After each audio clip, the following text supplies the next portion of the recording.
Client కోసం అనమాట. అతడు ఏం చేశాడంటే, ఒక్కొక్క పరిహారం ఎందుకు లేండి గురూజీ అన్నీ ఒకటేసారి చేసేయమన్నాడు.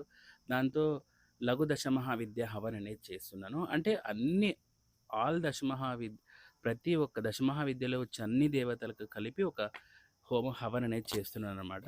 So, by divine mother goddess grace తనకు అన్నీ జరగాలని కోరుకుంటున్నాను. ఇక సరే టాపిక్‌లోకొస్తే ఈరోజు వెన్స్‌డే. సో, ఎందుకు ఈరోజు ఏం చెప్పదలుచుకుంటున్నానంటే చూడండి, ఎవరైనా గానీ వ్యాపారంలో అభివృద్ధి చెందాలా? లేదా బుధగ్రహం అనుకూలించాలా?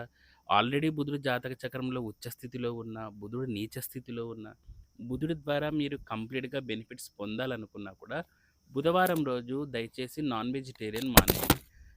మరి మీరెప్పుడైనా ఏమండి కొంతమంది సండే రోజు మానేయి అంటున్నారు అని. సండే రోజు కూడా మానేయాలండి. అది వేరే కథ. అది మళ్ళీ చెప్తా నేను.